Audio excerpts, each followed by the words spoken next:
Have you ever wondered what happens after ever after? Have you always yearned to know if the end is really the end? No? Well, you're going to find out anyway. With your hosts, Andi, Tami, and Gina. This is 2D Vision.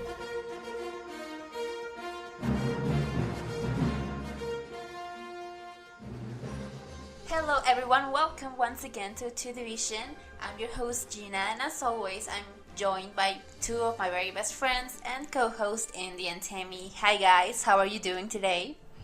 Hello everybody, I'm tired, but I'm ready to tackle this. Yeah. Amazing. How about you, Tim? I'm good. I'm tired as well, but I'm ready to talk about this masterpiece. Oh yes. Let's do it. Like, you think that we praise King of Thieves? Oh, just wait for this one. It was not like that last episode did not represent what we're going to be doing from, I think, this and the next episode. So yeah. Yeah, it's gonna be fun. Hey Tams, just up to update the people. How was your visit from your family? Oh, it was so good. I missed them. Yeah, so they went back to the Philippines yesterday. Oh. Yeah, it was a bit sad, but it's good. I ate a lot of good food. Probably gained a pound or two, but it's okay. I'm back to working out, so it's all good. It's all good. I know, it's very bittersweet when you have visits and you know they're gonna leave soon. And once they leave, it's very sad, but at least you got to see them. I had that time. Yeah, exactly. Yeah. Thanks for asking. Yeah. I just was curious because I was listening to the last episode and I was like, oh, I wonder how Tami did with her family. So yeah, I just wanted everyone to know that. Yeah. So we are talking about a very interesting movie today. So without further ado, let's get into it. This movie, if you can call it that, is... that's mean. I mean, we're just getting started. Oh my god. This movie is called Beauty and the Beast, Enchanted. No, what? Is it called Enchanted Christmas? Enchanted, Or yeah. Belle's Enchanted Christmas? No, I think it's just Enchanted. Or I maybe think it's Enchanted who too. cares? No. I'm just gonna check Wikipedia really quick because I have the page just right behind me. Okay. Meanwhile, hello. Well, this is an interesting topic. It's Beauty and the Beast, The Enchanted Christmas. The Enchanted Christmas. The Enchanted. Yeah, very Oh my important because it's not just a normal Enchanted Christmas. This is the Enchanted Christmas. This is the Enchanted Christmas to kill all other Enchanted Christmases. Of course, because there's so many. Yeah, there's of so course. many. Yeah. Okay. Okay, let's start this. Okay. Okay, so this movie is a sequel. No, it's not really a sequel. It's a mid-quel to The Beauty and the Beast, the classic, the masterpiece. That one is truly a masterpiece. Oh. And I mean, I think it's a bit of an overkill to do a recap of the first movie because, you know, it's a tale as old as time. Aww. So everyone, I guess, already knows the story, but I'm just gonna do very quickly. So The Beauty and the Beast is a story about Belle, who's a very beautiful girl who lives with her dad, and her dad is an inventor, and one day his dad is on his way to like an inventor's con or something. And It was a fair. It was a fair. Okay, a fair. To the fair. I know it because fairs? that's the name of the score of the musical score. We To have the a fair. big Beauty and the Beast nerd here, so Andy is gonna be the one with the big Beauty and the Beast facts. Yeah. Okay, so Maurice, Belle's dad, is going to a fair, and he gets lost in the woods, and he ends up on this enchanted castle, I guess, and he bumps into the Beast, and the Beast is like, "You're my prisoner now." So Belle goes out to find him, and she trades his dad's place as Beast's prisoner. I mean, she becomes Beast's prisoner instead of her father, and so you know the rest is history. They start having this bond together, and they realize they have a lot in common, and that they can learn a lot from each other, and they eventually fall in love. And Belle's love is what eventually turns Beast back into a human called Adam. Yes. And yeah, so in very, very few words, that's the gist of the original movie, and it's a beautiful movie. You guys want to talk about a little bit of your memories with the movie and how you feel about that? Okay, I don't know if I should go last or first because Okay, you go last. okay Because yeah, I'm just saying you're gonna go last. So how about you, Tims? What do you think about Beauty and the Beast? I love it. I think it's a great movie, but I think I only gained an appreciation for it like when I was in my 20s. Like I honestly I can't think of any memories I have of it when I was little. I'm not gonna lie. That's very interesting. Yeah, I only really appreciated it after I saw a nostalgic critic review of it, and he just praised it to the moon. Yeah, it's his second favorite Disney movie, I think. Yeah, and I was like, let me watch this again. And I realized, yeah, it's perfect. It's amazing, and it flows perfectly, and it's just a well-written, well-directed, well-animated, well-thought-out story. And I'm like, why didn't I appreciate this as a kid? I was too busy fawning over Ariel. I love The Little Mermaid, yeah. Okay, you're forgiven then. No, but I do remember, okay, there's one memory I do have. I remember when I was 14. I remember this clearly. I was in my bed, and I was listening to Be Our Guest. And I was like, this is a perfect song. It's like, I feel like even if you've heard it the first time, it feels like a song you've heard, like, before. You've heard it, it's amazing, it's a masterpiece, it's a classic, and it's just, I don't know, it just brings like some sort of nostalgic feeling and some comforting feeling to me when I listen to it. Oh, that's great. That's I love it.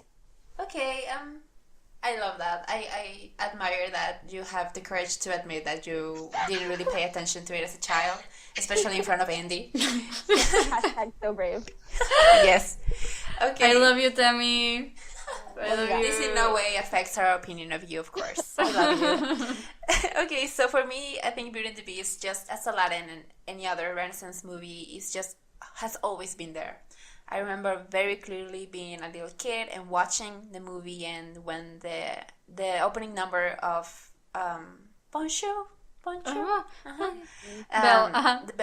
the bell song, I love that song, and I loved like picking up many of my books that I had lying around in my room, and I just pretended to be Belle, and I sang. I sang to my stuffed animals like they were the sheep. And I was like, yeah, I just loved You pretending. did not. I did. I absolutely, I was a performer. I wasn't just a regular, like, a child that just sat and watched the movie. I performed the movies, and I loved being Belle. It was so fun, and I have a lot of fun memories with the movie. I just know that I watched it a lot. I don't know if I watched Aladdin or Beauty and the Beast more, but I definitely have more clear memories of watching Beauty and the Beast, maybe because I loved just being Belle. And also I have a bunch of memories of Beauty and the Beast at the parks. I just remember I went there for my 15th birthday back in 2011, and I met Belle there, and she was just very nice because she was already leaving. It was like already her time to go on a break, but the girl who was Belle, she stopped by every person that was still in line to meet her, and she still like signed the autograph books, and she was very nice, and I love her. I couldn't take a picture because she was on a rush, but I just love just seeing her and have her autograph. And in Disney World, there's this live representation of Beauty and the Beast, and it's really good. It's very abridged. It's not the whole movie, but it's very good. Like the actors are fantastic, and it's very well. It's a very perfectly good show. So if you're ever in Disney World, I guess it's still there. I hope, and you should definitely check it out. And will you talk about the Disneyland show, or will I do that? I'll let you do that. Yeah. And okay. Also, on the very same trip, I stayed at the All Star Music Hotel, and the building I was in was a Broadway building. It was a Broadway themed building, and it had the Beauty and the Beast Broadway show, like marquee out in front. It was huge, and I loved it.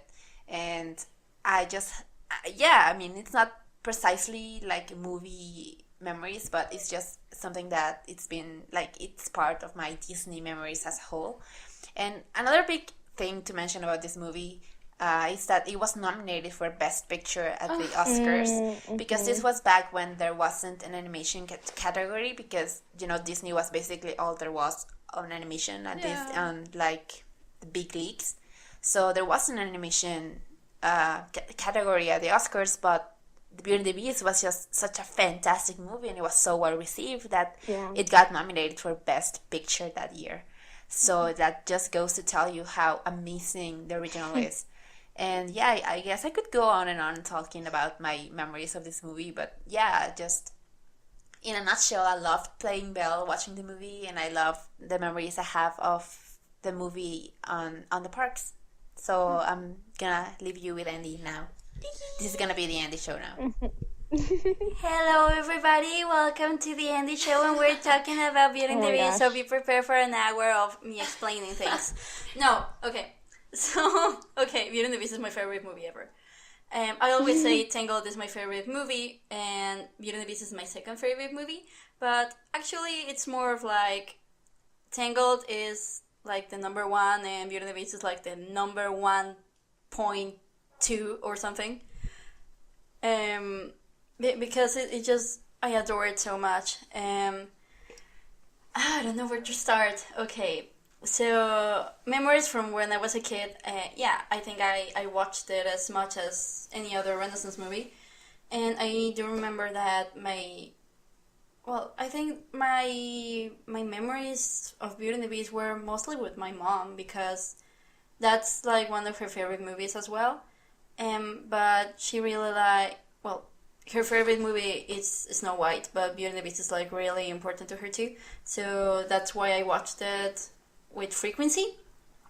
But when I started to watch the Disney movies again when I was in my preteens, the main thing was when Tangled came out, and it was November 2010. But I think that same year before that, I just bought it was still like the DVD set when DVDs existed and were valuable, because it had like two discs, and they had a lot of scenes and stuff, a lot of bonus features. And so I just remember that I bought, like, I think it was Toy Story 3, and I don't know what else. And I just kept watching the bonus features, and I didn't watch the movie at all. So when I got The Beauty and the Beast, I didn't realize how long had it been since I watched that. So I just watched the bonus features, and I watched like a whole documentary that was in there. And I was just watching this, and I was like, I remember this scene, and I remember this, and I remember that. So, so I don't know, that's kind of my renaissance with Beauty and the Beast. And then I realized, okay, this is a really good movie. And then that was like my glimpse to how important this movie was for the company, and why it was so huge and good, and blah blah. Then I watched it, and okay, it was all, it's history from there on, right? And I just really like it a lot. It's just a really nice story, and I think Beauty and the Beast, Tangled are for me at least, are the two movies that handle their sources better. And I mean, because, okay, for example, in the original story, the father like picks up a rose because Belle wanted a rose, right? And in this story, the rose is even more important, but has a different place on the story, and has I don't know, it's really unique how they craft this, and how they made the story work with this new with this media, right? Okay, so I will just wrap it up. No, keep going. I don't know, and it's also such an elegant movie, and such I don't know, they do it a lot. They do everything with grace, and I think that that's part of the reason that it got nominated, because it feels really adult, but it still feels like I don't know, a child could watch it. Like I said, I watched it all the time. And memories of the parks, actually, I don't remember a lot from when I was a kid. I just remember that I have a picture with Belle. But the time I went in 2016, I remember I was in line to meet Belle. It was like 5 people in front of me, but then I just saw my fast pass for Space Mountain, and I was like, oh, it expires in like 10 minutes, and there are no fast passes left for the day. So I just ran off to Hyperspace Mountain because it was a Star Wars theme that time. So I didn't get to meet Belle. And the last time we went in 2017, Belle wasn't in the parks, neither her nor Merida, and that's like sad. But yeah, that just shows, okay, the 2 parts of me wanting my attention: Star Wars, Beauty and the Beast. Yes, yes, the 2 genders. And you made a choice. Yeah, I'm sorry. I mean, if you have fast passes for Space Mountain, Hyperspace Mountain. I mean, you can't say no. Like, I totally would have done the same thing, so I can't judge you. And also that there's a little play in Disneyland. I don't know if they have it in Disney World, but No, not at all. no, okay. So it's like this. It's called the Royal Theater, and basically it's a show about, it's either Beauty and the Beast or Tangled, and they have both of those, and there's this Andi culture. yeah, Andi culture basically. Oh my god, yes, you're right. And there's 2 guys who are in this theater, and they basically play all the roles except for the princess. The princess is there playing her role, but it's like a very low budget like play. Like that's that's a joke. the feel. That's the joke, that it's just 2 guys performing the story with very low budget, but just with a princess there, and it's so hilarious. So It sounds funny. amazing. It's Awesome. it's very like the audience participates too. Like, there are some times where the actor says a word and the audience has to answer something, and it's just so much fun. Like, we watched a little bit of the Beauty and the Beast one, and we also got to sit down to watch the whole Tangled one. It's just so much fun. If you're ever at Disneyland, you should definitely check out the Royal Theater and watch at least one of them, because it's very fun. Even if you're not with a kid, like, don't worry, like, you're still gonna have fun. Yeah. Aw. So yeah, that's me. That's my experience with Beauty and the Beast, and maybe we can start talking about this or not. Do we have to? Yeah. I mean, Okay. yes, the show is called Disney Sequels Explained, but like, I'm kind of regretting that now, because I just want to talk about Beauty and the Beast all day. Okay. No. I don't know. Okay. What? I don't know how we should start, but I can start by saying I think I remember this. I think I thought it was worse than it actually is. Maybe because I was conditioned to believe it was worse. Okay. Okay, so low expectations made you not hate it as much. I like it. I think, yeah. Okay, so you go ahead, Tim. I like this. Like, it's terrible, yes, but I enjoyed it as a kid. I'm not gonna lie.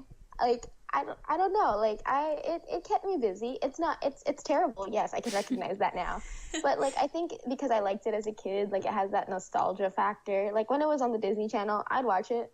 And I know I've been saying this, but I really like the Stories song. Like, I think it kind of like kickstarted my love of just storytelling because of the lyrics. Because she was like imagine mermaids and dragons and stuff like that, and I would like listen to the song and I would like imagine myself with all these mythical beings or all these sceneries that she was singing about, and I was like, this is so magical and wonderful. And I just love the aesthetic of like the storybook telling the story in the music video, and I was like, this is really cool. And I was a kid, so I think it just like made me fall in love with storytelling in general. That's amazing. Okay, so before I get on my thoughts, because I have a lot to say about what you just said, because I agree with a lot of things.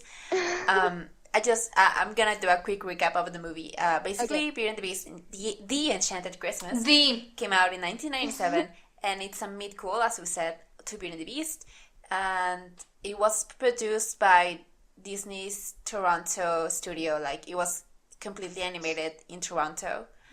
And the studio is not shut down, but this is one of their, products. And I like how you hesitated. Bruh. Like, what do I call this?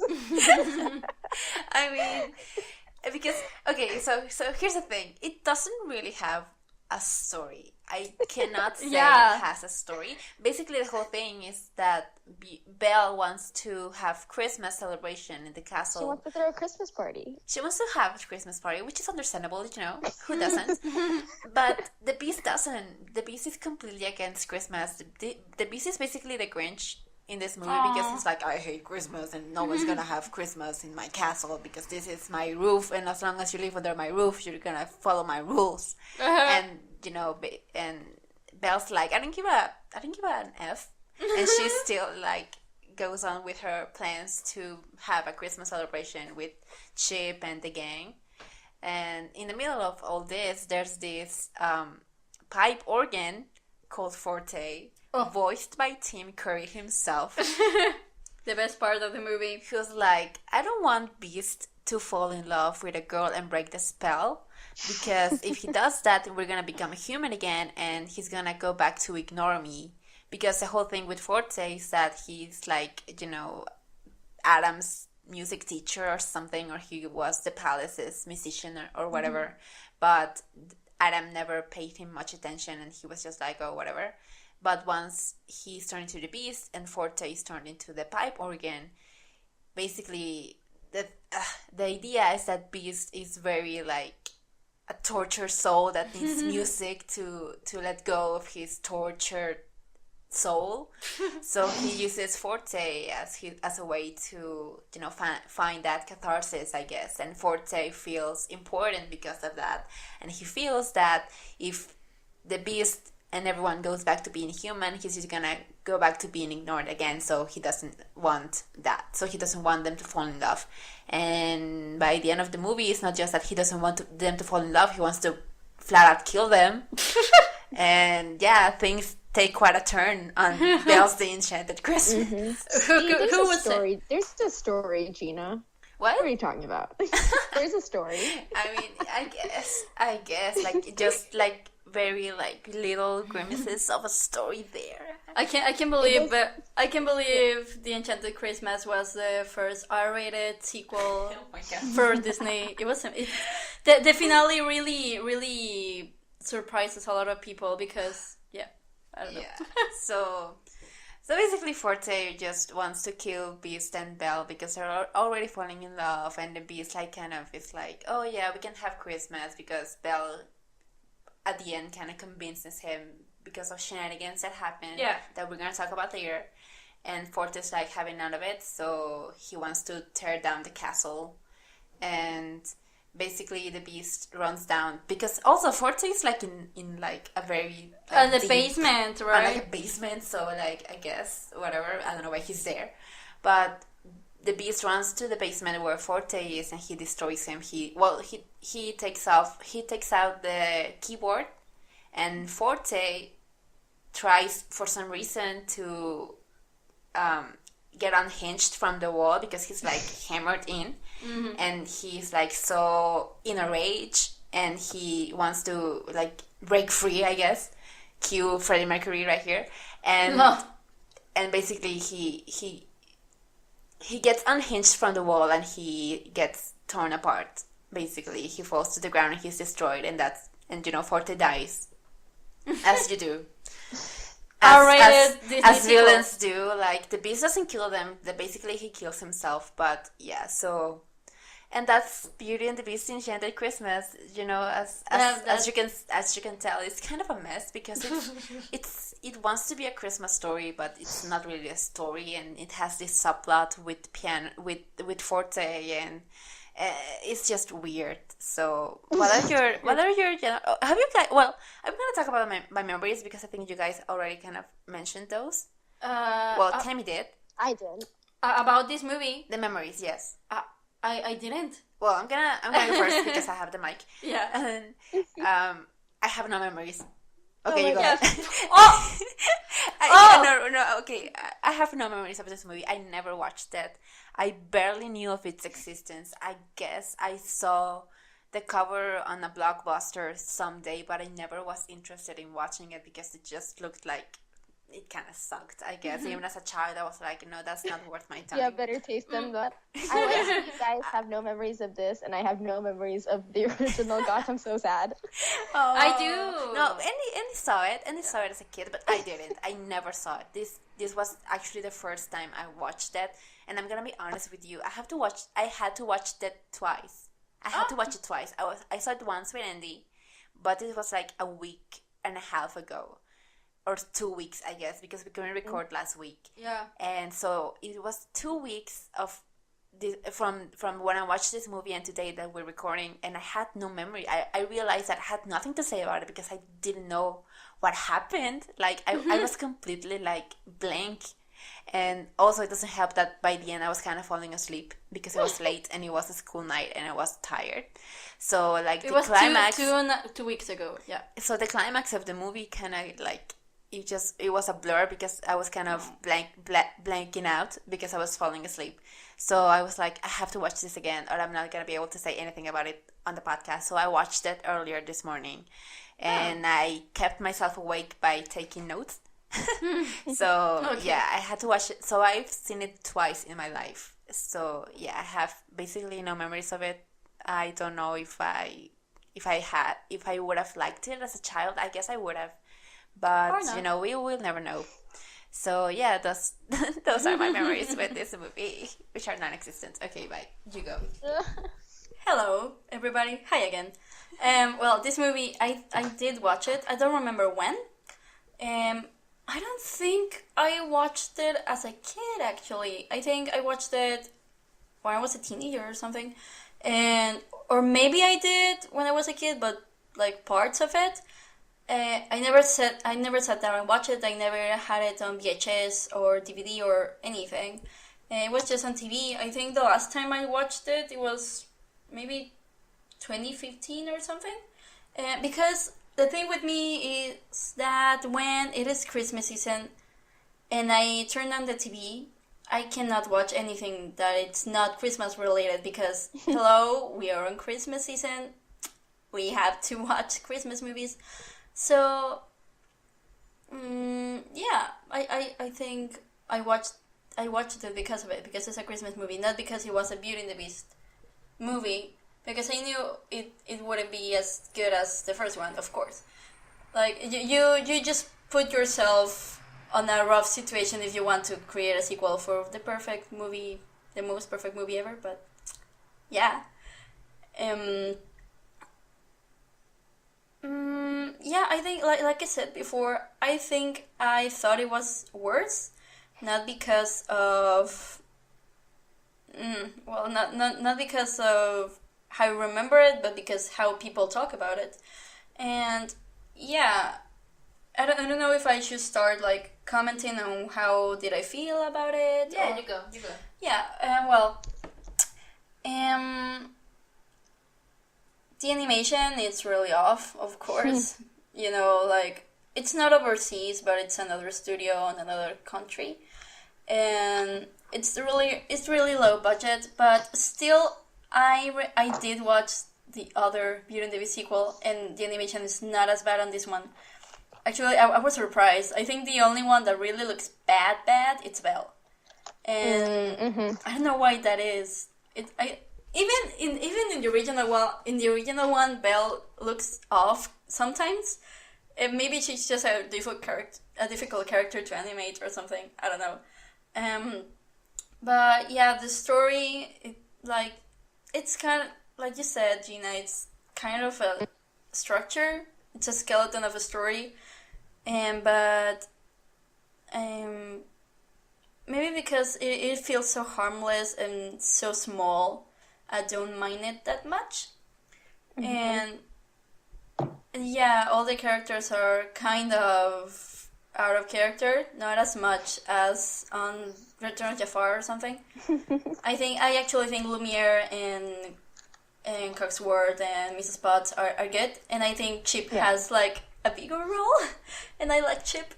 Also, Chip, it's voiced by Haley Joel Osment. So that's that's interesting. And another thing that I can say about this, Tim Curry. I like Tim Curry. and the CGI on him, it's really 90s. It reminded me of like the creature, the Hydra on Hercules, but like with half of the budget. It's the same year that it was released, actually, so wow, makes sense. Oh, look at that. Okay. And I like Five. Five is like the sidekick of Forte. It's Forte sidekick. And he's cute. He's kind of annoying sometimes, but he has like a really good heart beneath all that. And another thing, I just think it's harmless. Like I said, I remember it. I thought it was a lot worse. And then that's coming. Yeah. I turned out fine. I turned out fine too. And that's coming from a person who is really protective over Beauty and the Beast. And I would watch this 100 times if that meant I never have to watch the 2017 version again. So. Oh. Would you say this one is better than the 2017 version? Yes. Okay. That was fast. There you go, guys. Yes. Okay, we got it. Sorry. Tami, how about you? Well, like I said, I enjoyed it as a child, and I already let you know how I liked, like, my favorite part is the story sequence. Yeah. And I actually, I think when I was a teenager, I was on a really, I don't want to say obsessive, but, but I was really into downloading Disney songs in different languages. Oh, I went through that as well. I was obsessed with that. I cannot tell you. I had like every single song in like French, German, Italian, and Dutch and Hebrew. I love languages. I love them. So I'm sorry. I interrupted. No, you're good. You're good. No, but my languages were French and Spanish. I was hoping it would help me learn it. It didn't. I'm still just a one language person. It's okay. I've accepted that. I'm not good at languages. But my point is that the French version of the story song is really, really beautiful. I loved it. Yeah, it's really good. But yeah, I like Andi said, I think it's a harmless film. I don't think it's gonna ruin your child's taste if you watch it. I think like if they're bored, there are better options, but this is like a good film to like give them. I think it was like, was this supposed to be made for a TV show, or was this meant to be a movie? No, it was meant as a sequel. Like, there's a very interesting like trivia about that, but it was meant to be a sequel at first. But then they realized that, oh wait, Beauty and the Beast cannot be a sequel because the Beast is not a beast anymore. So that's why they decided that it should be a midquel instead. So kind of tell a story during the time that Belle was in the castle, which is not a bad idea. It's just I don't think they knew what to do exactly. Like, it was like that idea mixed with a Christmas special that they could run on Christmas morning, I guess. So yeah. So maybe it's Disney's equivalent of those bad Christmas films, the bad romantic Christmas films you see every year. Yeah, that's what this is in my head, at least. Yeah. Yeah, so it's a bad movie, but it's okay. But it's a bad movie, but it's an okay Christmas special. There you go.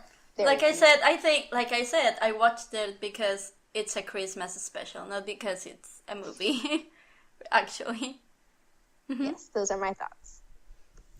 Okay, for me, I guess, watching it as an adult, never having seen it as a child, I guess my view is kind of different, because I guess I can just see it for what it is, which is, a cash-in, just something to get a quick buck, something that you can run on Christmas morning, something that you can sell Christmas ornaments of. So I do feel like it has a little bit more thought to it than Return of Jafar. But it's still not in the same league as King of Thieves. Oh, no. Like, because as I said, I don't think this actually has a story. I was going through my notes and I made this note that this movie doesn't really have a story, but it has a theme. And that's very weird, because normally you would think that the story would carry the theme, But the thing is that they hammer the theme so much that it's just there without there even being a story. And I do think I agree with you guys that it's very harmless. I definitely thought that it was going to be so much worse, and I think that's why I'm being like so merciful to it, because I was so ready for this to be like a painful experience. I was ready to have like just terrible animation and, you know, stupid things happening, and I guess it kind of has those, but not in the level that I was expecting. The animation is not terrible at all. I think they look good enough. They look passable. The only thing I can compare it to maybe is like a coloring book, you know, because you can tell that it's not the original, you know, artists drawing the characters. It's someone else, and it's just, if you bought a comic book of Beauty and the Beast, this is what the characters would look like. You're totally right. And yeah, so they look kind of the same, but they're somehow off, and the animation is like real cheap, and sometimes the mouth doesn't match the dialogue at all. You know, I read this on IMDb that Forte's keys are not even like playing the music that you hear. It's just random keys being animated, and yeah, so that's kind of the level that you can expect from this movie. Just it's there, and some work went into it, but not too much work. I guess everyone, I think everyone phoned it in. Like the actors phoned it in, the animators phoned it in, the story phoned it in, the director phoned it in, and this is just a phoned in movie. Yeah, that's all I can say, because yes, it is harmless, and the world would be no better or worse if this movie just fell completely off the face of the earth, I guess. I mean, that's like the biggest compliment I can give it. Well, the biggest compliment I can give it, and I think I completely agree with you, Thames. If there's one redeeming factor in this movie, is that story sequence. I was watching it again today, and I realized like, this is actually not like a bad song at all. This is actually kind of cute, and the way that the animation becomes kind of a storybook-esque animation, and you can see like the dragons, you can see Icarus and the mermaids, and there's this one part where you can see Belle and the Beast like on a magic carpet, and it's like a nod to Aladdin.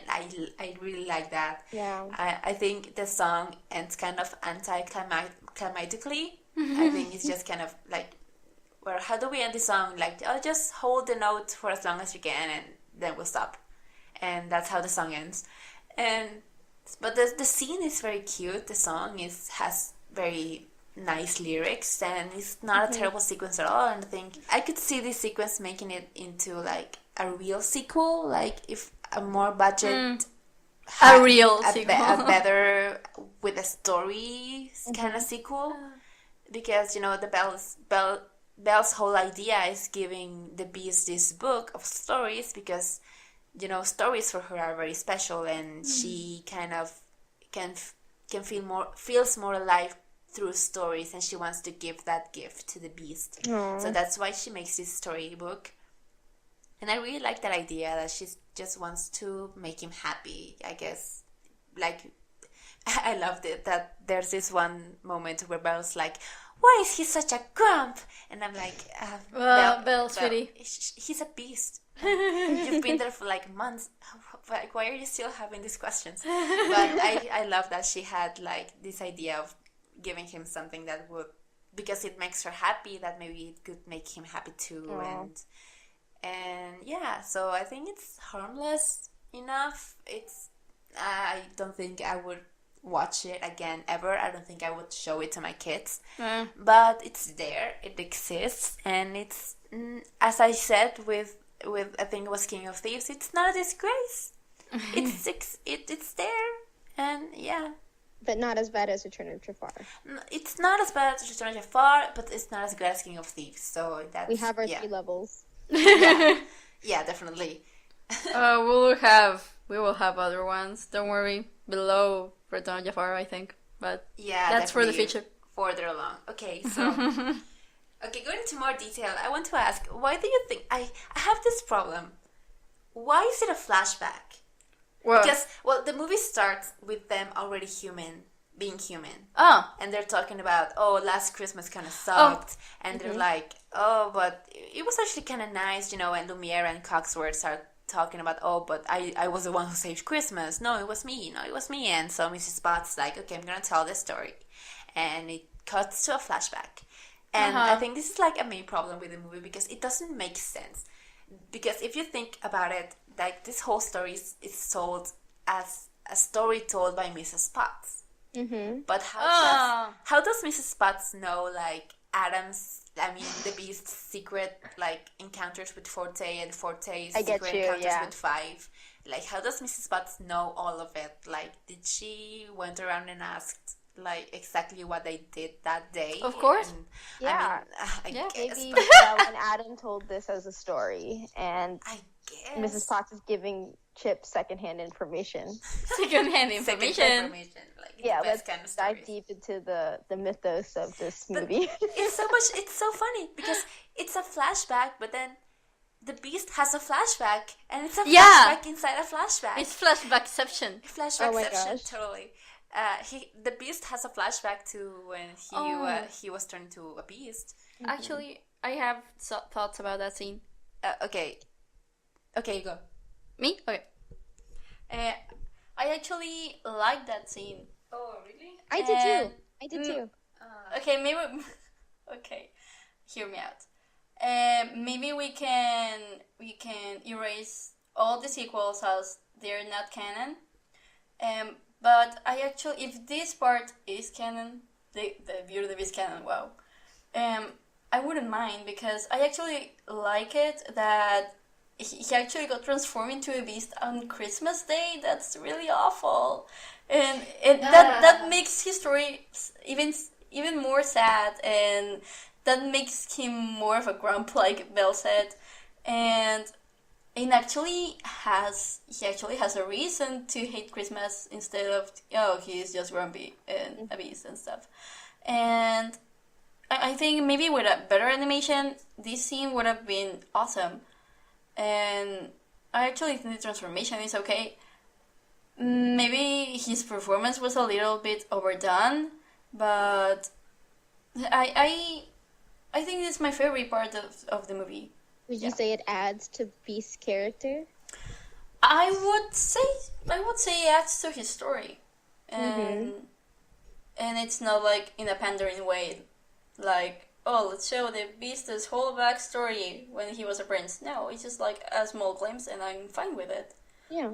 What do you think? I liked it as well. I think it, like, you know how we do those things, what do you think it added? I feel like that flashback is a part of that, like, little category. It added to the original film more to how the Beast was transformed. It didn't, like, go, like you said, it didn't, like, dwell on it. It was just, like, a small little flashback to give us, like, a bit of context, and that's all we needed, and I liked it. Am I the only one who didn't like that scene? Probably. I don't think so. Well, in the world now. In this Not room in the right world. now. In this room right now. I thought it was kind of cheap. Like just saying like, oh, it makes it sadder that he was turned in Christmas, and that it gives him a reason to hate Christmas. Like, oh, that's so cheap. Like, And what would you like it? How would you like it? Just any random day. I didn't need to know that. I mean, Adam's transformation to a beast is already tragic enough without it being Christmas, and I guess it makes sense because, you know, it does say in the original story that it was, you know, there was like a snowstorm outside or something, so it makes sense. Yeah. It makes sense, like chronologically, but I just think it's kind of cheesy. Just I don't know. I can't buy it. I can't digest it. It's just like because I have this confession as well. I'm not into Christmas specials like at all. Like, Gina! Even like in shows that I love, like Friends, the episodes that I kind of always skip is the Oh Christmas my gosh, specials. wait, the Gina, I love Christmas that you episodes. mentioned that because when we got to that flashback, all I could think of was Chandler and how he hates Thanksgiving. Oh my god! Yes, definitely, definitely. I hadn't made that connection, but it does make sense. Oh, But I mean, I buy Chandler's story more. Oh my god. So yeah, I love it. this is like a sad confession for me, but I haven't found like that Christmas special that actually like I kind of enjoy. I mean, there has to be one out there. You enjoy it because it's bad. I I guess, but I don't know. I just Christmas specials just are kind of too cheesy for me. I love Christmas. Christmas is my favorite holiday. But I think Christmas specials and Christmas episodes and Christmas movies are kind of just cheesy, and they're just made to like cash in on the spirituality of the holiday. So I think that's why I don't like them. So maybe that's why I never watched this movie to begin with, because it was it was Christmassy. So it was like, I'm not interested in that. And so the fact that he gets turned in Christmas is just like, this is why I don't like Christmas specials, because and I don't like the scene because the animation is just so cheap, and the animation is like whatever, and I rather like keep my memory of the scene as like the stained glass that's in the intro of the original one, instead of this like phoned in animated sequence. And yeah, so that's why I don't like that scene. I respect that. So you're saying you don't like the Christmas Carol with Mickey and Scrooge McDuck? That's the one I do love. You found the one. Thank you. I do love that. I think, because I remember watching that as a kid and just bawling my ass out. I was crying so hard, but I loved it. It was like a very special kind of pain, and I just think it's a very like genuine Christmas story, and just to have it with Mickey, I think is beautiful. So that's one I do like. But The one with Jim Carrey is also really good. I never watched it. Oh, it's actually good. It's creepy AF. It is creepy. It is creepy. But I watched it like for the first time one Christmas, and I think I watched it like 3 times that Christmas. Oh wow, nice. I like it a lot. It's good. I think Christmas Carol it's up there with my top 3 favorite tales of all time. I think that story about Scrooge is really, I don't know, I really like it. I like Christmas. So this is a tricky one. I always watch it on Christmas. Like I watch it multiple watch it times. this Christmas. It's actually because it's about 20 minutes or something. I will like it if I will like it. I would have liked it to be longer. I think it deserved a movie. Mm-hmm. Yeah, I don't know. So this episode is a Christmas special. So you wouldn't like it? Okay, if you're listening to this and it's not Christmas, pause it and Come back on Christmas. We could have timed this better. If we had released like an episode a month, this would be like just in time for Christmas. But no. No, of course not, because that's too much. Yeah, exactly. No. Okay, so let's go back to this movie, because we kind of took like a detour, which was fun, but we have to get through this, guys. Come on. We got it. Okay. So yeah, that scene with the flashback, I didn't need it, but I guess I'm glad that you guys enjoyed it and you find that I didn't need it. Thank you. That's up to Adam's character. I'm gonna be like jumping between calling him Adam and Beast, because Adam. It's Adam when he is a prince. Okay, so Yeah. to Adam's characters and Adam's story, and yeah, I guess. Okay. So you guys, can we talk about Tim Curry's character for a bit? Who wants to start? What do you think about it? What do you think about him and Tim Curry's performance? Tami? Okay, first of all, Tim Curry creeps the frick out of me. Like, I understand he's a talented actor, but he creeps the hell out of me. Did he play that clown? Did he play it? He played that clown, didn't he? That traumatized me as a little kid. Okay, so like I didn't even watch the movie as a 5-year-old, but as I shouldn't. but I was at a sleepover, and my friend's dad was watching it, and I swear to God, I could not walk by sewers for like a good year. Oh. I could not walk by sewers. Like, Tim Curry freaks me out. I'm not gonna lie. He is very great though, but like his just voice gives me the creeps. I think that's what it's supposed to do, but he was very good. I enjoyed him as the dramatic gay wannabe boyfriend for the Beast. Oh my god! I enjoyed that. I was like, oh my gosh, girl, get over yourself. He doesn't want you. You can do better. How I didn't think about that. How is it possible? That he's like he's wannabe gay boyfriend. Yeah, I just wow. You don't see it? Well, now that you say it, I think he's kind of submissive, but Thoughts on that? How old is Adam when he Yeah, gets I turned into know. a beast? Isn't he 10 years Okay. we've been resting. So I'm confused. Was he 10 or did time just stop? I think time stops because Okay. if you see the scene of the flashback of Yeah, that he's night Adam older. gets turned, Chip is there. Chip is like there on the background, and So- he's basically like the same age that he is when he gets turned back. So I think for them, time kind of stopped. Yeah. Okay, so why does he look so young? He looks very young. He looks like I think- 12. But I mean, how can you ask like continuity in this like, mid-cool? Like, Okay, so maybe the furniture did not age, but Adam did.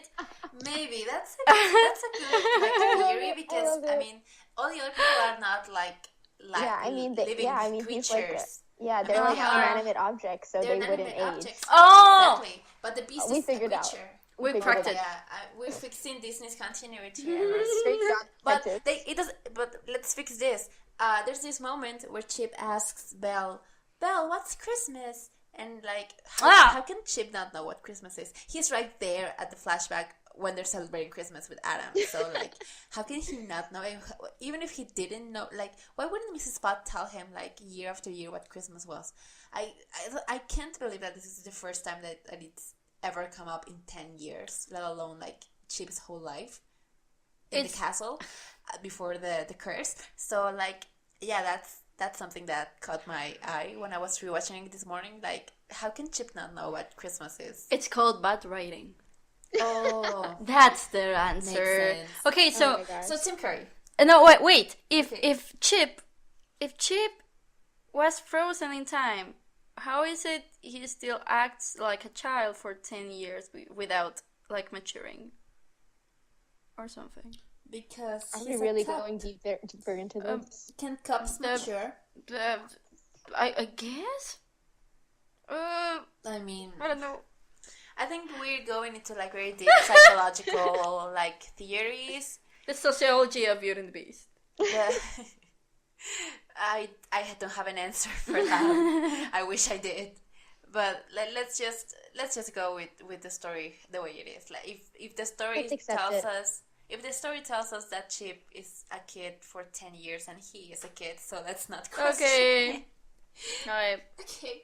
And if he doesn't know about Christmas, then he doesn't know about Christmas. So, we can't judge him. Maybe he's just kind of slow. He's stupid. He's just That's kind it. of slow. Oh, Chip! I love Chip. Had that We love chip. Chip. I mean, that could be like a head injury, you know. Oh, Let's not. I'm sorry. That's sad. We were backing off, and now we're back in. Actually, that makes so much sense. Wow. Wow. This podcast is kind of a train wreck, but I'm loving it. Like the film. Yeah, exactly. Oh, it's so meta. Yeah. Okay, Okay. Tim Curry. So We we're were on talking Tim about Tim Curry, Curry. right? Okay, good performance, bad CGI. There, Yeah. that's it. Yep. Actually, I think it was you, Gina, who discovered like he was nominated for something because Was of his he? performance. Yes. Okay, What? so quick detour. This movie was nominated for 6 Annie Awards. Oh my god. It was was not. nominated. I don't remember all of them, but I know that Tim Curry was nominated for male performance. Also, the actor who plays Lumiere, whose name I can't remember right now. He was nominated for music for As Long as There's Christmas. He was nominated for directing, for writing, and one more, I think. As long as there's Christmas. Really, that was the one nominated. Yes. Yeah, it's just another Yes, really it good. was. But it's not a good song. I'm not.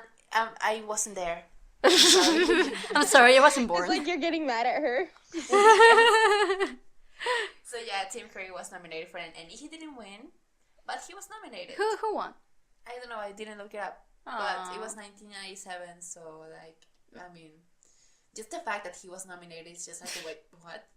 Like, what other movies like? Yeah, Like, how bad was 1997 that Beauty and the Beast Enchanted Christmas ended up like having like Poor Hercules. 6 nominations. It was Hercules. Maybe it was this. What's this actor's name? Danny DeVito. Oh, Maybe it was Danny DeVito. I don't know. I'm just making things up. Okay. okay. So Tim Curry, Forte. Forte. Are you done with your thoughts, Tammy? I am, and I'm looking at the 1997 and Annie Awards, and Cats Okay. Don't Dance beat Hercules for Best Animated Feature. Oh, I've never watched Cats Don't I've Dance. never What? watched Me neither. I didn't know Oh my that gosh, existed wait, until I was wait. like a teenager. Wait. Aladdin and the King of Thieves won Best Animated Video Production. Oh, okay. it deserves it. It's what it Why am I deserves. here? It's what it Why am I deserves. here? Why am I here right Because, now? because you're a thorough podcaster and you want to do research for what we're talking about. That's good. Okay, Best Achievement in Voice Acting was Rob Paulson as Pinky in Pinky and the Brain. Oh, Oh, I guess. okay. Amazing. What else? What I'm done. if- I'm done here. Thank you, Tams. Thank you for your work. Because I was lazy to do it myself. Okay, so for me, I just rewatching it again today. I was like, Forte's kind of a pedophile. At least I think he's coded like a pedophile, or at least like kind of like a Snoke kind of thing. And I'm sorry, when you mentioned it, I was like, I see it. And I'm sorry for bringing it up. Star Wars again. It is the Star Wars reference of the day. It is a Star Wars reference. always We have to have one at least. I have one more, but I'm gonna tell that one later. So I think Forte is kind of like a Snoke figure because Forte basically kind of wants to manipulate the Beast into staying a Beast forever, and he's the one that tells him, "Oh, love will do you no good." He has this whole musical number about him not falling in love. I think it's called "Don't Fall in Love" or something. Yeah. That's hilarious. Oh my god. Wait, can I just mention something about that? Yeah. Like, is it bad that when he was singing that, I was like, yeah, I get it. Yeah, I was thinking that as well. I was like, oh, okay, this song doesn't actually make a lot of sense, or like it's kind of stupid in the context of the movie, but he has a point. He has a point. Oh my god, guys. Continue, Like sorry, he's I like, just have to- oh, love will just make you suffer and things like that. And it's like, well, Well, he's not wrong. Yeah, definitely. Oh, this is so sad. Okay, so so I was saying, I think Forte is kind of like coded to be like a pedophile or like a grooming sort of figure, because he basically just needs the Beast to pay attention to him. Like his whole thing is like, I need to be important for him. Oh, And yeah, I think it's kind of creepy. Yep. Because if you see Forte as a human, he looks kind of like a zombie. Yeah, Like he's so pale. he looks like Tim Curry. No, he doesn't. Well, he has like his lips. Tim Curry doesn't look like a corpse. No, but he looks like Tim Curry. I guess. I don't know.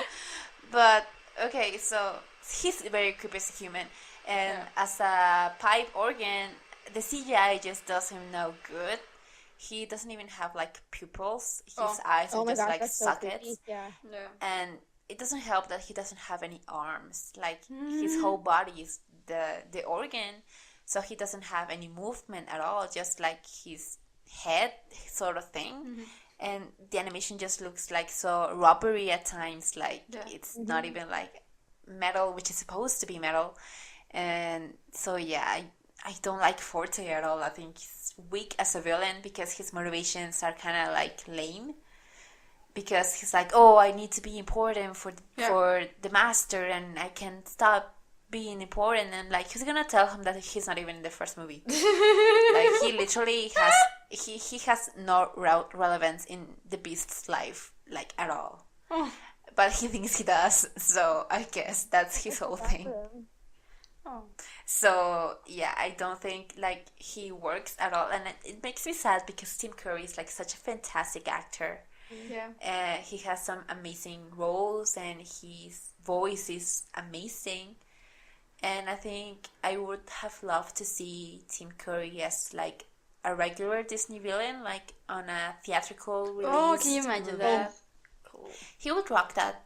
I think I mean, it's like when what's the actor that voiced Ratigan? Vincent Price? Vincent Price. It's kind of when Vincent Price played Ratigan.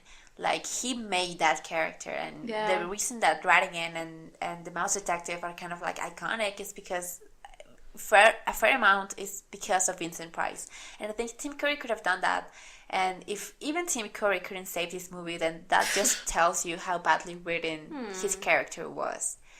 So sad. So yeah, I'm not a big fan of Forte as a character at all, even though his voice is very cool. His animation is just whack. His motivations are not existent or just non understandable or you can't empathize with him. And like, for a good villain to work, you kind of need to see his point of view. But because Forte Black is... Panther. Yeah, exactly. Oh! But because Forte is not even in the original movie, you don't get the relevance that he's, important at all. So his motivation of, I need to be important in Master's life, like, it doesn't work because, like, where were you in the first one? So, yeah. And I think it's kind of weird that at the end of the movie he ends up, like, destroying the castle, but the castle then is just, like, magically repairs itself, I guess. Oh my gosh, he doesn't even matter in his like destruction of the castle. That's so sad. Yeah, Nothing he exactly. does He did matters. his best. Oh my gosh, wait. He exactly. This is such He a went- tragic character on a Shakespearean level. Oh yes, we could write an essay on how Forte, the pipe organ from Beauty and the Beast, Enchanted Christmas, is like the most Shakespearean tragic. Of Disney. Yeah. In this essay, I will. How about that? Okay, so what do you think about Tim Curry, Andy? You just said a lot of things, and so... I'm sorry, that's what I do. So, yes, I agree. Yay, that's it, I think. Really? Yeah, well, like I said, I agree that maybe he deserved, like, kind of recognition because of his performance, but the character is not really good. And yeah, if you have a weak villain, you have a weak story, and I don't know why we needed a villain in a Christmas story about Beauty and the Beast. That it's a midquel, and it never got mentioned again in the original movie, well, because it didn't exist before, but like chronologically, they don't talk about him after he died, so yeah, it's just the fact that this is a midquel, it brings so many things down, because it doesn't matter. I think even a prequel can matter somehow, but a midquel, really? I mean, you're in the middle of a story that already has an arc and everything. How much can you do, and how much suspense can you create? Like, oh no, well, is the Beast going to live? Who knows? Like, that's just like a criticism of the movie. Like, you were already in a losing stage here, because first you made a sequel to Beauty and the Beast, the first animated movie to ever got nominated for a Best Picture, and then you make it a midquel. It's like, really, I don't know. Yeah, that's it. All right. So there's this other, like, very important person in this cast, and I want to talk about her because I find it so amazing that she's here. Bernadette Peters is in this movie. Yes, I forgot that at all. Yes, she has a French accent, and She has a French accent. She plays a Christmas ornament and her name is Angelique. Actually, like, Angelique is, in her words, the castle decorator, and that kind of seems weird to me, because why does a castle decorator live at a castle? Like, does she decorate the castle every day of her life? Maybe she was there because it was Christmas. And again, cheesy fountain. I don't care for it. I mean, I guess. But the whole thing with Angelique is like, she's the castle decorator, and when Belle decides that she wants to have Christmas celebrated at the castle, Lumiere kind of brings her to the attic, and he's like, oh, I have this friend that's gonna help, and Angelique comes out, and she's like, I thought I was gonna be here forever. So I'm like, why couldn't she get out? yeah. Why what did she have to stay in the attic? I know that she's a Christmas ornament, but that just They seems couldn't cool. open the door, maybe? It just seems cool. Like, the other things are like, candy canes and Christmas ornaments, but she's like, she's a person trapped in ornament, and she shouldn't be like packed away in the attic, but she is. So I don't blame her, because I was like, Angelique is kind of like a how do I say bitch without saying bitch? Well, she's kind of a bitch. I'm sorry. I'm gonna have to say it. And I was like, why is she like this? Because before I watched the movie, I had seen like her like videos or like snippets of her, and because she's an angel. She's a Christmas decoration of an angel. I guess I just assumed that she was like good and like pure and kind and sweet. So when she came around and she's like, she's just like, no. I was like, who are you? Why are you like this? But she's tucked away in an attic for years, and she can't even come out on Christmas because they don't celebrate Christmas because the Beast hates it. So poor thing has been there 10 years, and I just feel bad for her. Anyway, so Angelique is played by Bernadette Peters. So what do you guys think about this character, like, and Bernadette's performance, and like how iconic it is? I guess. I didn't remember she was in this movie. Okay. She's just like, oh, we need a character because it's a Christmas movie. We need a Christmas character, so we're going to make it. Actually, I think the design is really cute, but she's very cute. She has giant lips, so like sometimes it's hard for me, like, because she kind of looks like a blow-up doll in some scenes. Oh my god! Because her lips are just huge, and it's kind of like weird. But but she's cute. She's cute. I think the design is cute, but she isn't really memorable. She isn't. Yeah, I agree. She doesn't do much. Because she doesn't do much. I mean, I was trying to remember. No, she doesn't do anything at all. Maybe decorate the top of the tree. I mean, because the whole thing is like, when Belle asks her to like, oh, we're gonna have Christmas, and she's like, oh, whatever, Christmas is not gonna happen, and the master hates it, and whatever, and she's like very reluctant to help, but in the end, this whole thing happens that Belle goes out to find a tree, and the Beast finds her, and she's kind of in a frozen lake, and she's about to die, and the Beast comes out to get her, and he brings her back to the castle, but he thinks that she wanted to escape, but Belle just wanted to find a tree, but the Beast just thinks I hate that. Yeah, I hate that trope. we want to talk about that later. I'm gonna ask about it, but the thing is that the Beast locks her up because he thinks that she wanted to get away, so he locks her up.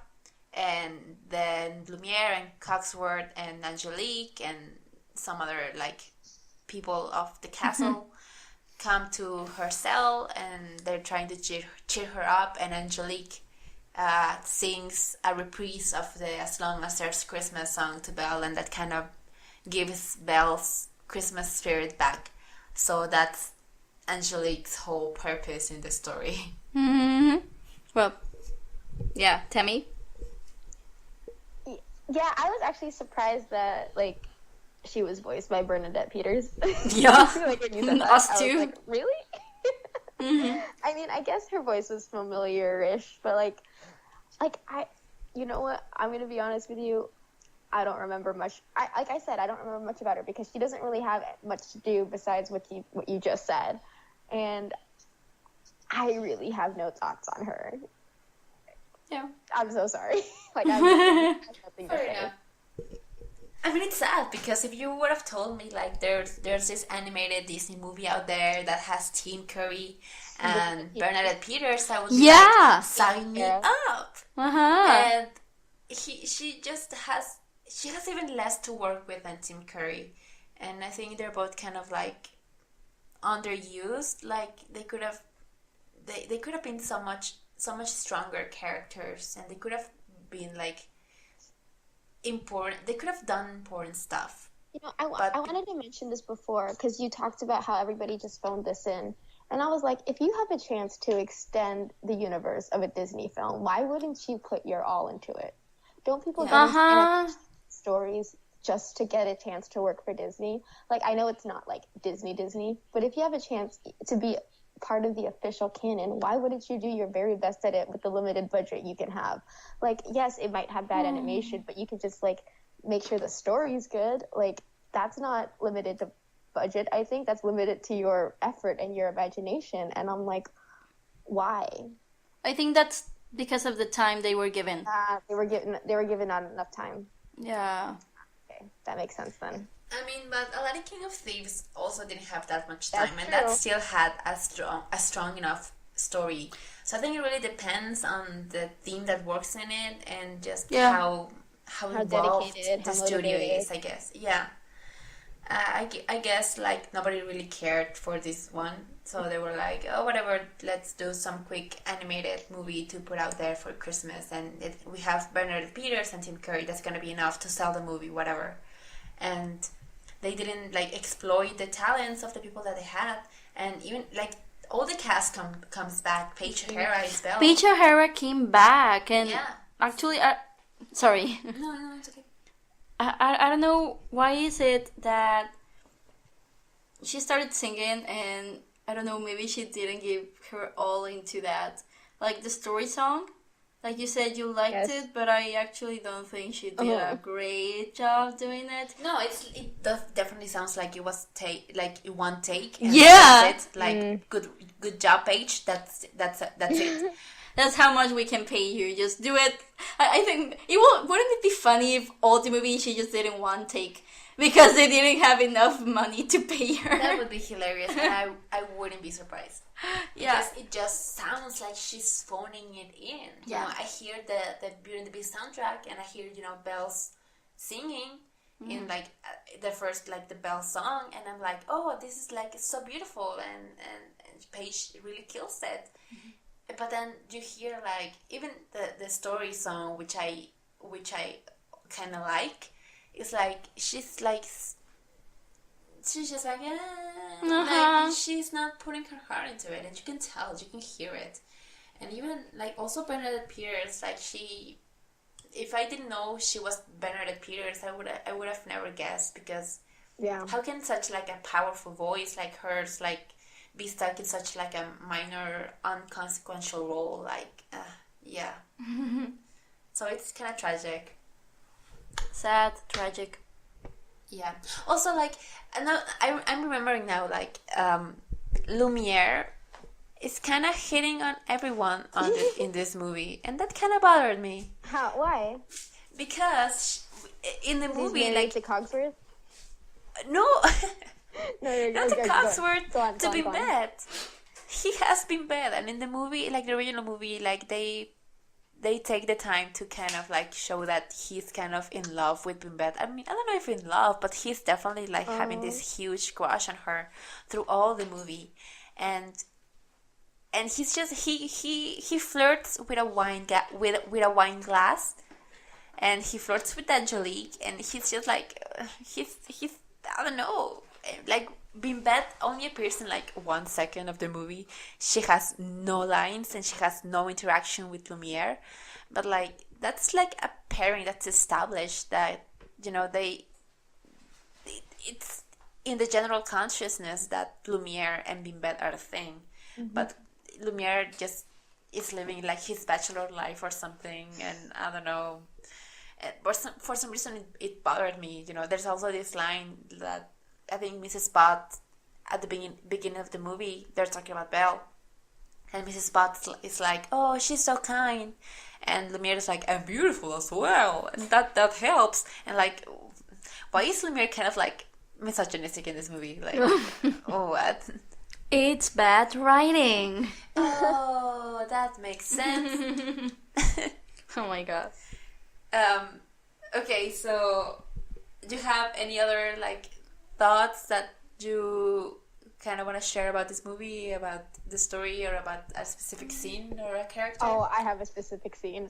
I'm so sorry, but like when they were making snow angels, I know it's supposed to be sad and serious, but when they showed what the Beast made, I just couldn't help but laugh because I was like, it's such a derpy snow angel, and I'm like, I know it's supposed to be tragic, but it's so hilarious. Like I know it's a monster, but like it looks so funny. I mean, what I find funny, like Belle's like, "Oh look, it's a snow angel," and the Beast is like, "This is no angel. It's the shadow of a monster." I was like, wow. And he destroys it. And he's like so mad that he kind of punches the ground and destroys the shadow. And like, chill. Like, it was just a snow angel. And oh my god, I just found it so dramatic and hilarious. Like, Yes. And it also made me think of Raylo. I'm sorry. Oh my God, It's the shadow of a monster. I actually screamed.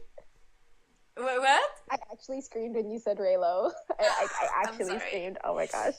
This is the Raylo reference for the episode. Wait, I have one more. Oh my god. Because I actually made a note of this when I was listening to the Stories song.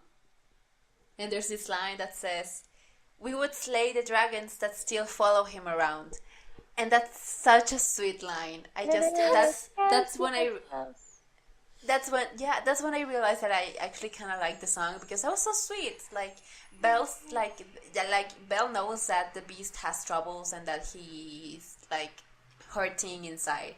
So like when she says we would slay the dragons that still hunt him, like, oh, that's powerful. Like I felt that, and it also made me think of Raylo. And I'm sorry, but I'm not really sorry because like that's kind of the gist of the pairing, like working together to defeat like the demons that haunt them, and that's I just find it so pretty and beautiful. There's a reason why the Beast and Belle were the first ship I ever shipped, like consciously. Okay.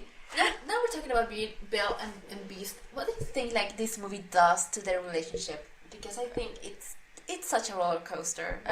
You know what? I think it does nothing because I was about to say it actually backtracks, but actually it doesn't because they end up on the same situation as they were before, and they just leave them. Like I said, it's a meatball.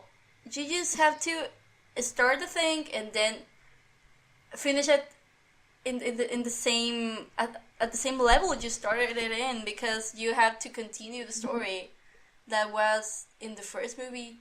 So yeah, it does nothing for them. Yeah. This is like we said, this movie is so harmless, but also it adds nothing. Maybe like we said, the scene we kind of liked. We didn't need that, so I don't know. It does nothing for them. What do you think, Tami? I kind of don't like how they treated Belle, because like in the original film, like she's defiant, she stands up for herself, she tells the Beast when he's being a dick, but like here she's just more like, I need to help him, I need to save him. Yeah, what's like, up with that? He's so broody, but it's not his fault. And in the original film, she would like just smack him in the face, like, get over your dramatic self. Like, it's not a monster, okay? It's just a little big blob. Get over it. And I just don't like what they did with her character. Like, I don't want to, like, I don't know how to say it in words. Like, I think she just lost that spark and that what made her so special and so different and just a great role model for little girls. And I don't know, maybe it's because she's falling in love with him. She's more Love is Blind. No, she was still like Yeah, fierce when she was in love with him. that's true. I don't know. True. But yeah, that's the only thing I didn't like, what they did to their relationship and to Belle's character. The Beast, I guess he's the same. He's like still a grumpy little goose. Well, I don't know. I think he's actually, I don't know. Maybe he's a little more two-dimensional in this one. I don't know, because the writing on the first one is so unique and, well, it's so well done. You just like recreate that and recreate the same characters, like keep writing those characters and not being the main writer that created them. It has to be hard, and I don't think they had the budget or the energy or the time to do it. So what else would we have gotten? It's just I don't know, Gina. Okay, well, I'm kind of torn because I do think that they have some kind of like cute moments, I guess, but I definitely do not like that. There's this scene like in a boiler room or something, and the Beast at this moment just found out through Forte that Belle wants to have the Christmas party, and he goes to confront her, and it's like, no, you can't have a Christmas party because I forbid it, and Belle kind of stands up to him in that moment, kind of whatever, because he's like, oh, you have no idea what it's like to be a prisoner or whatever, and she's like, dude. Yeah. But There you then go. you see her like going to her room, and she just goes to the bed, and she was like, oh, Belle, what are we doing with the Christmas party? And she's like, oh no, the Beast forbade it. And I was like, You already knew that. what? Like the Beast already had forbidden it. You didn't care 5 minutes ago, and I don't know and she was like, oh, but we wanted to have Christmas, and Belle's like, you know, you're right. We will have Christmas. So, Bad writing. so that scene in the boiler room makes no sense and has no purpose, because it just hammers in the idea that the Beast doesn't want to have Christmas and Belle does, and she's still going with the idea of having a Christmas party, even if the Beast doesn't allow it. Like it changes nothing, and it's like 10 minutes of our time like wasted right there. And I also don't like when the Beast thinks that Belle has escaped and locks her up.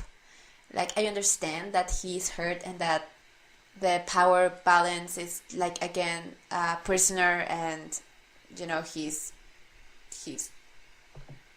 cell, I don't know what to call the guy who has that prisoners. The jailer. The jailer. Thank you. I just thought of a Taylor Swift song. Okay,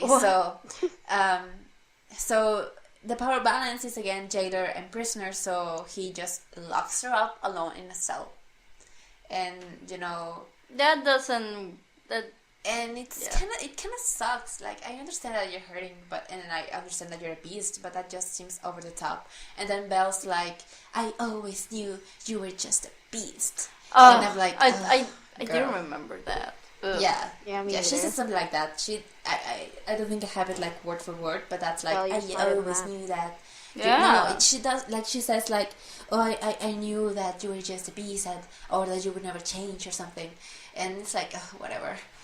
And so yeah, those things I didn't like. I didn't like that. It's just but at the end of the movie, like once they make amends, it kind of does seem that they already fallen in love. So like, why didn't the spell break right there? Huh. Because they even like get very close to like kissing.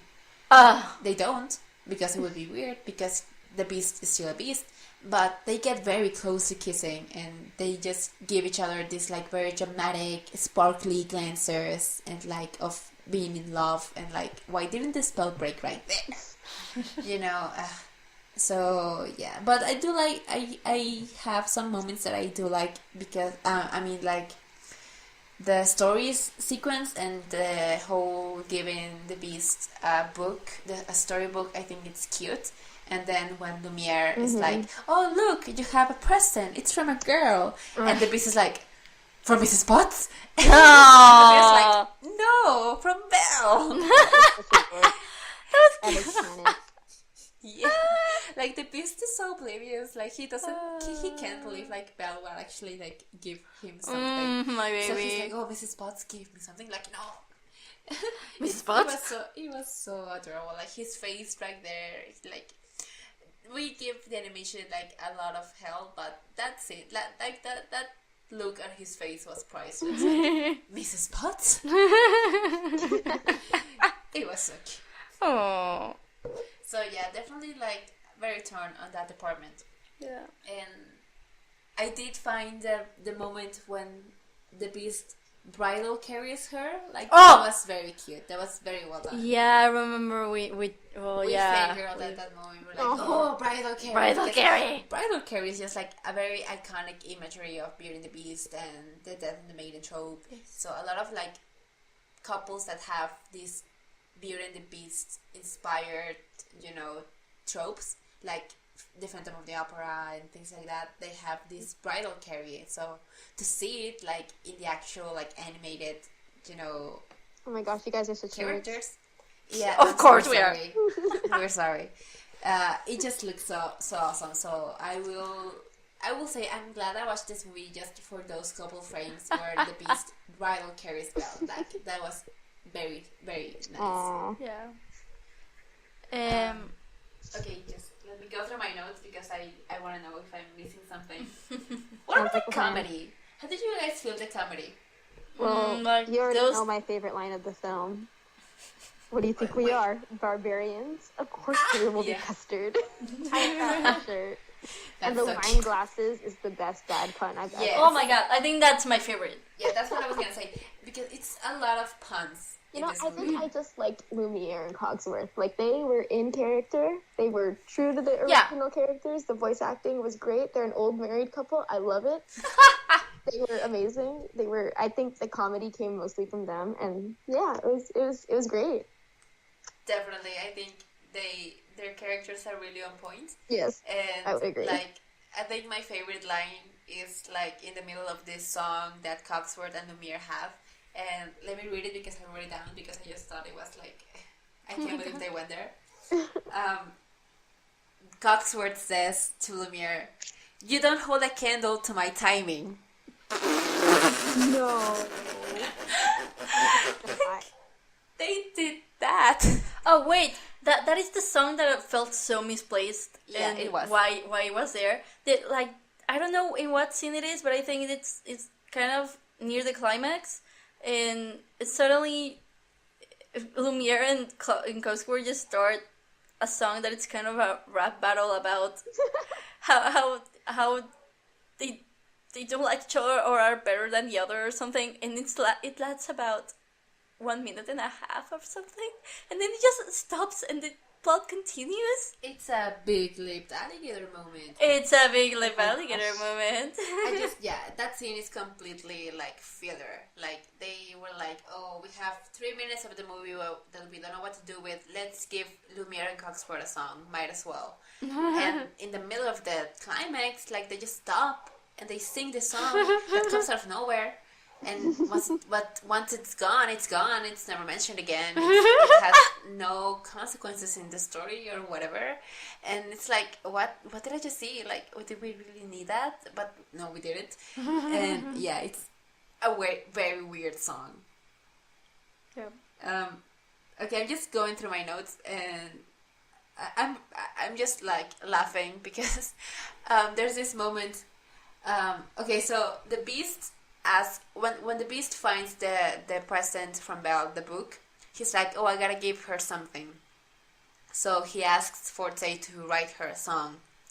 And first of all, the song that Forte writes is just a regular Christmas carol. Like, what? Like you were scammed, Beast? But then then Belle and Chip are out on the gardens. They're trying to find a tree for, to decorate. And then Belle hears the song. Forte is playing the song to lure Belle in. And Belle's like, oh, what's that? And she goes in and tries to find where the music's coming from. And she finds 5. Five is like, as you said, he's Forte's sidekick. And Belle's like, "Oh, were you playing that?" And I was like, "Belle, that was a piano. That was an organ. How do you think a 5 is gonna play like an organ? Like, Belle, I thought you were smart." She was supposed to be the smart princess. Oh my Oh my god. She's the one who reads. Like, Well, she reads, she doesn't listen to music.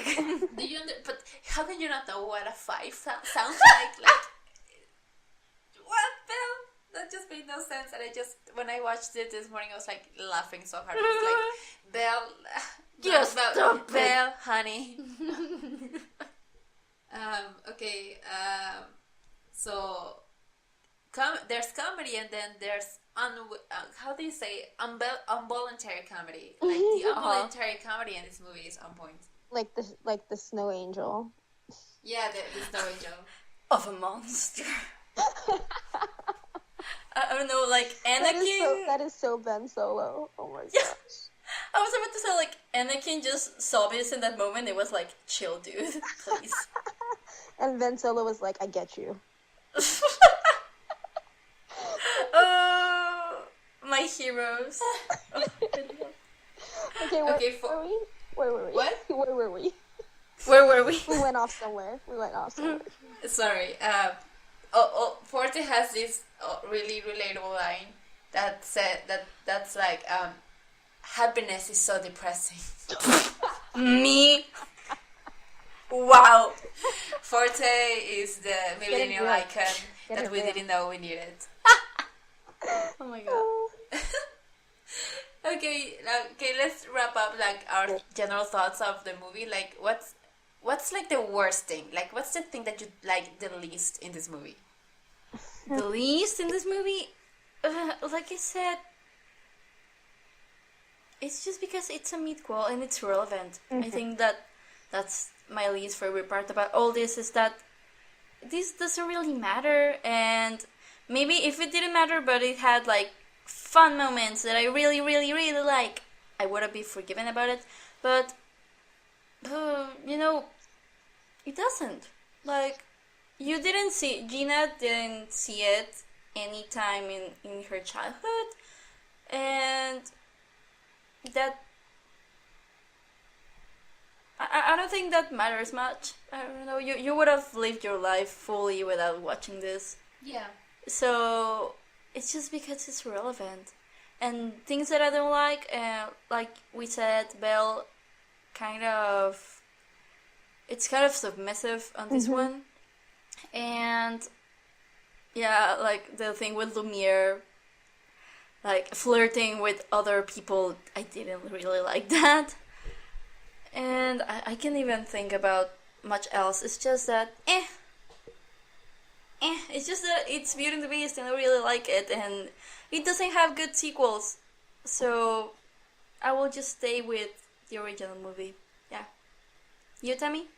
I think the worst thing about it was something I didn't even realize until I started doing this with you guys, it's the fact that they had really good talent and they didn't utilize it well. Like, I didn't even think about that, but thank you for bringing it up. I was like, wait, you have like goldmine here with the actors and actresses that you have in this film, and you don't give them anything to work off of.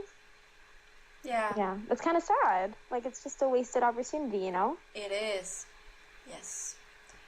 Gina?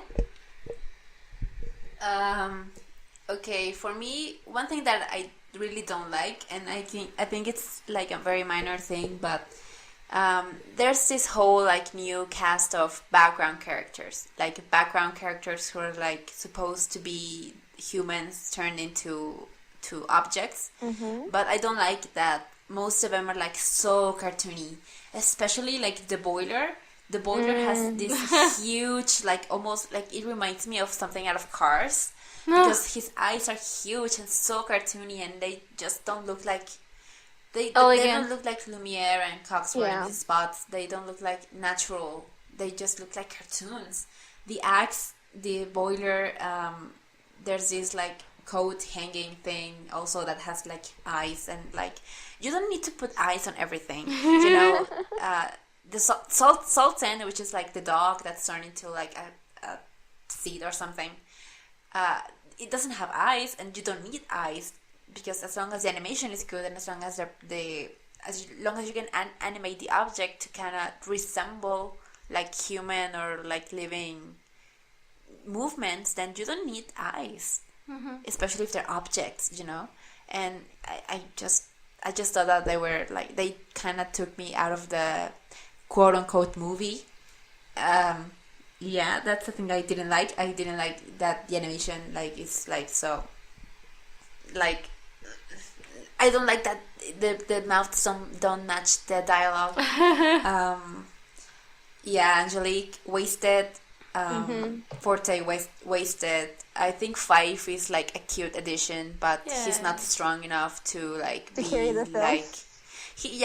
No, not at all. I think if he would have gotten like a little bit of more character, I think he would have been like the heart of the movie. He could have because he's on the side of the bad guy, but he's not a bad guy. He just wants, the whole thing with Five is that he just wants a solo, and he thinks that the Forte would write a solo for him, and that's why he does the things that he does. And there's this moment where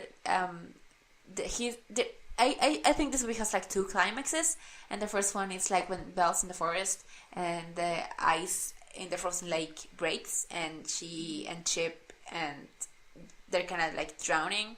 And I think this is the moment where Five is like, oh my god, what have I done? Because Belle ends up being really injured, and like she ends up unconscious because she was trying to save Chip.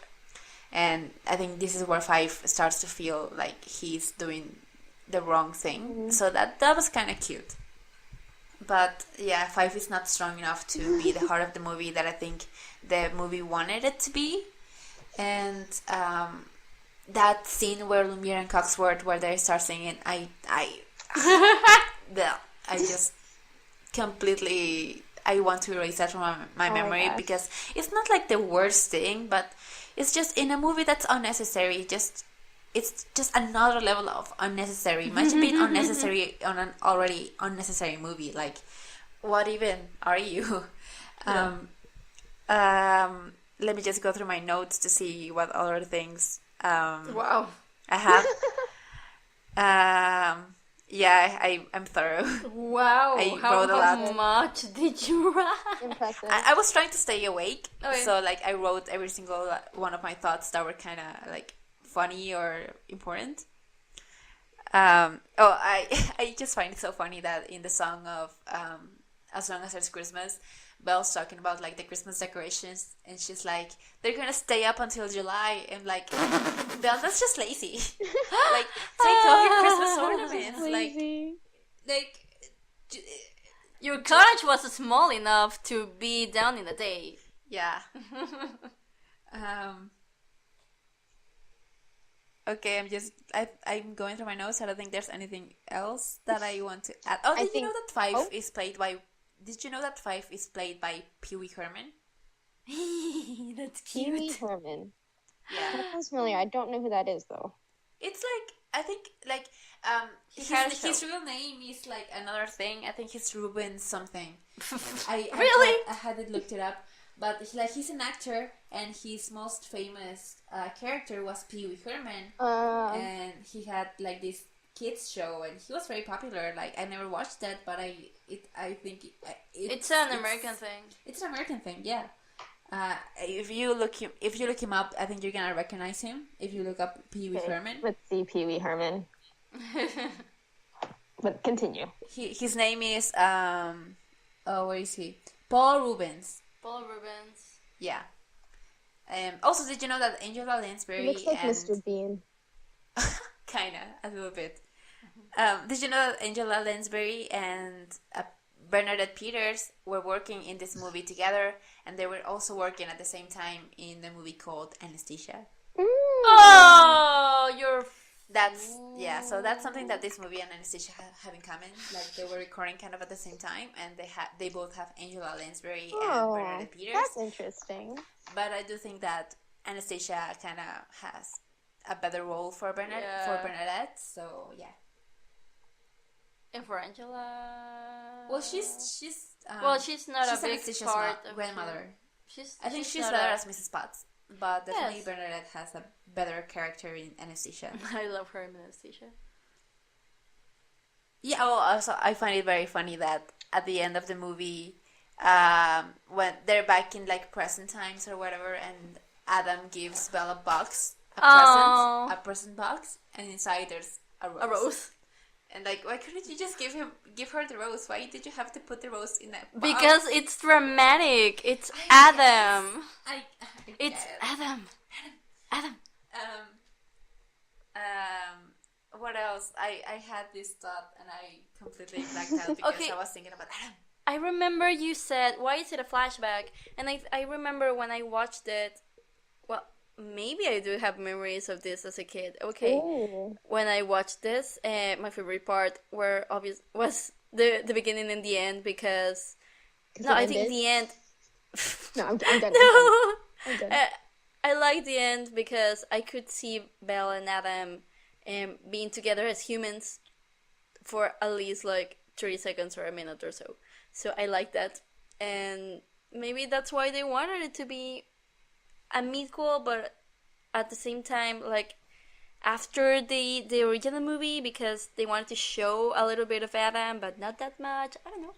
I would have loved if they had made them kiss at the end because I think the whole setting was perfect for a kiss, and like, why wouldn't they kiss? Like, he just gave her a rose for Christmas, and it's Yeah, Christmas, they you just know? like hug, right? Just a normal like couple would have kissed right Yes. like, at that moment. But I don't know if is kissing animation too expensive for this movie. I guess. Oh my god. Yeah. So in general, like the weakest thing in this movie definitely I think is the villain and the fact that it doesn't really have a story. It just has a theme. The theme is like, I mean, I'm guessing it's hope because they mention the word hope a lot. And hope this and hope that and hope will help and you have to Okay, keep the calm hope, down, Star whatever. Wars. So hope is the theme, but it doesn't really have a story to back it up. Like I couldn't tell you where in the story actually like hope helped in any way. But it's there. I think the strongest in the movie is that story sequence. I think the song is cute. The animation is nice. And yeah, for the other things, I don't think there's anything that kind of stands out as, oh, this is like a good thing that came out of it.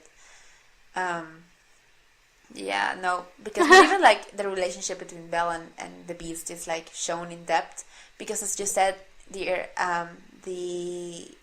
because it is a midquel, you can do a lot. Yeah. It's very hard to write a midquel because you literally cannot move the characters forward or backwards because then the original movie suffers. So this movie kind of exists in a limbo Yeah. of It's like weird. it's definitely I don't know. I don't know. I wish they could have done the sequel, the sequel that they first planned. I was It also was- about it. It was supposed. I don't know if you read about this, Tammy, but the sequel that they had planned was about Gaston's little brother called Avenant. Avenant is a character from the original. Well, not the original. Well, the 1946 Beauty and the Beast movie By Jungkook. by John Cocteau. Oh, And Cocteau. And I didn't know Avenant about is this. Avenant is the character that inspired Gaston in the first place. So Disney took Avenant and turned him into Gaston, and for the sequel, they wanted to have Gaston have a little brother called Avenant, and basically Avenant kind of wanted to have revenge on his brother by As you turning do. the Beast by turning Adam back into a beast and blaming Belle for it. So basically, he just wanted to destroy Belle's and Adam's life, and yeah, so that was gonna be the plot to the sequel that was scrapped because I don't know, because you cannot have a Beauty and the Beast movie if the Beast is not a beast, I guess. Yeah. That's why all the merchandise of Beauty and the Beast and it's about the Beast, and when he appears on the parks, he's still the Beast because that's how we That's know who he him. is. I I remember in one of those interviews or bonus features, I don't know which animator said that they were working on the on the design for the human prince, and they just went on and said, okay, you know what? Let's not put much thought about this because it's not gonna matter because you Yeah, fell in love with the beast.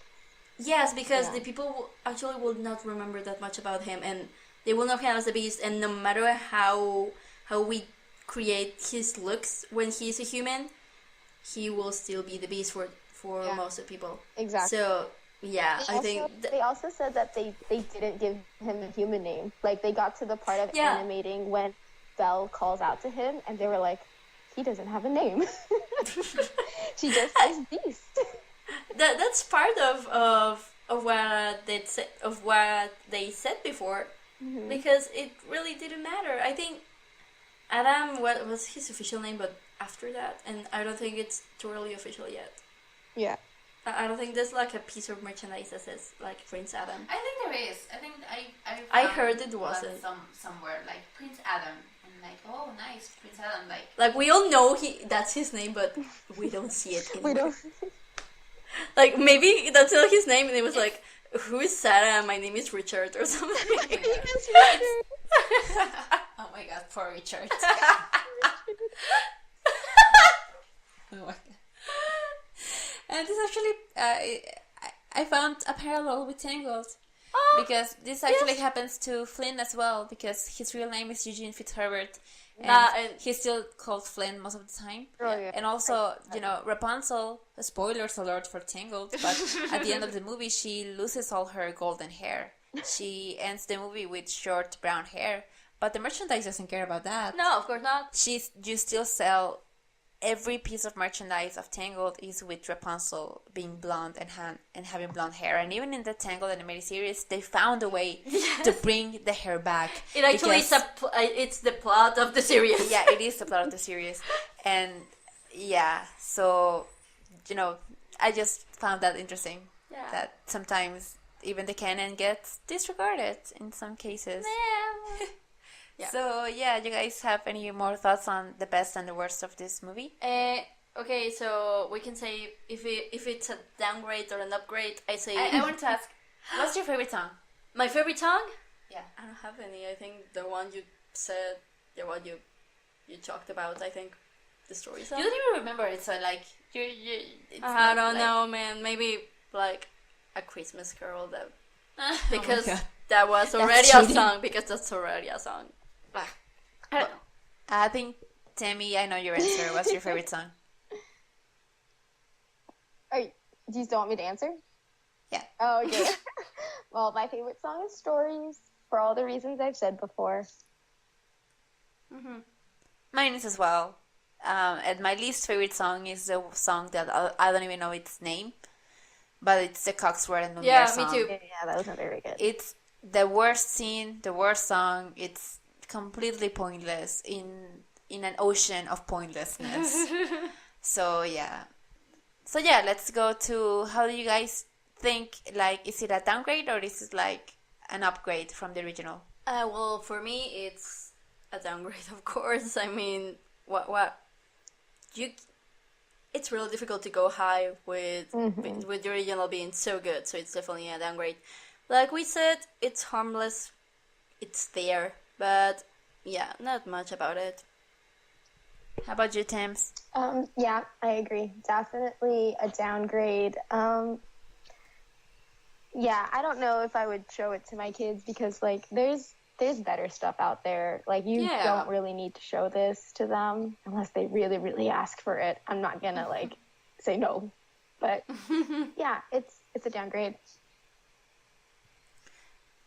For me, I think it's so inconsequential that I don't even know if it's a downgrade. It's just there. Yeah. I mean, I guess it is a downgrade because it kind of destroys a little bit of Belle's and Richard's character. I was gonna say Adam, and I was like, oh no, maybe that's not his name.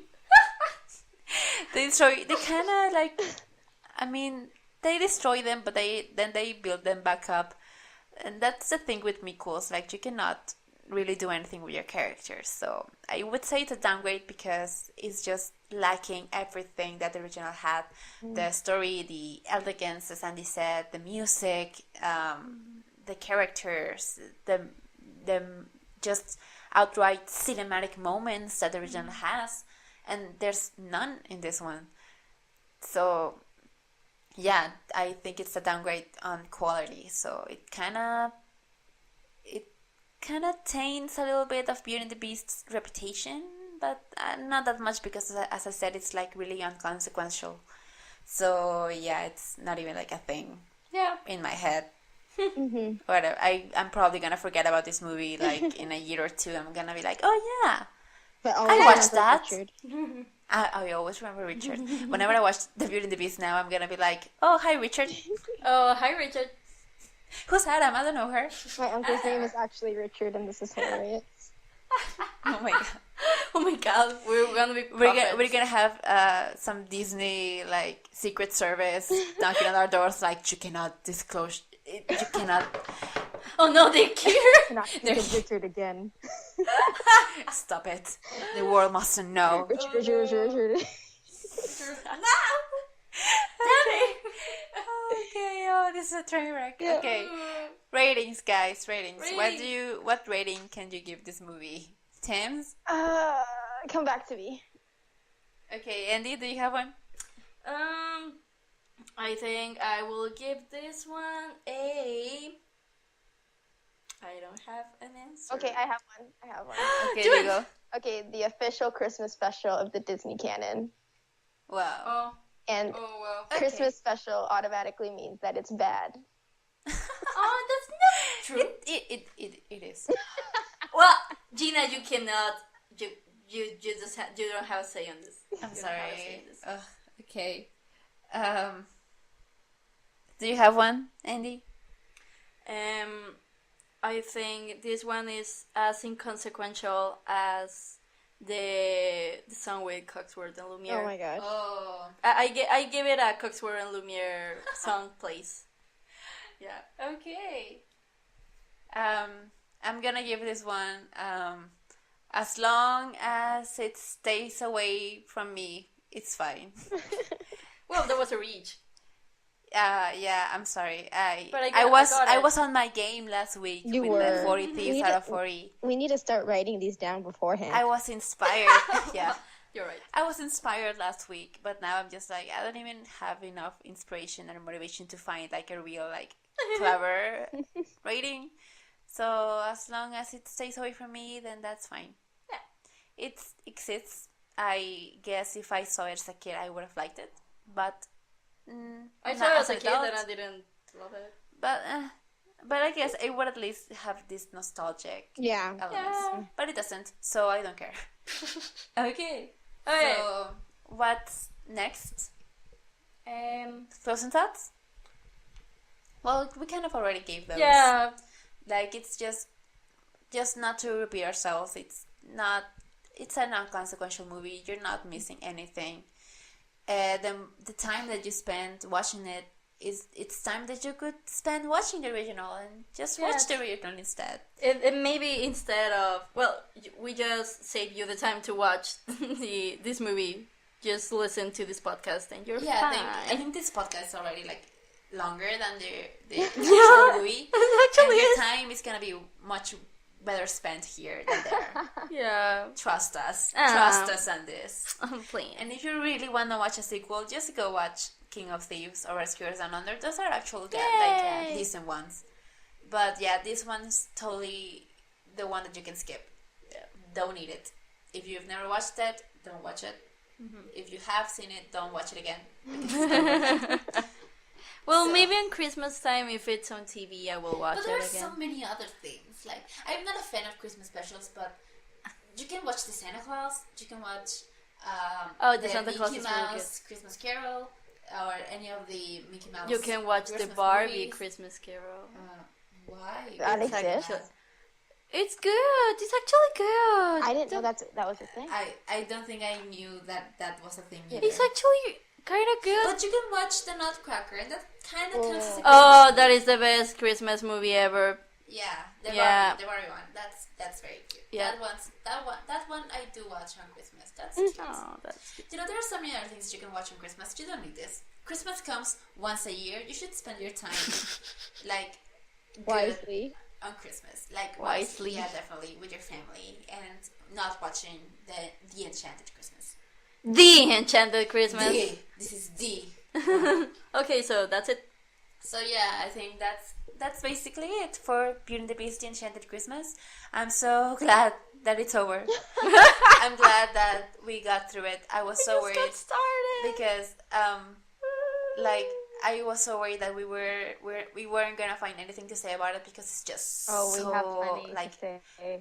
yeah, I'm pretty proud of us. I'm glad it was fun.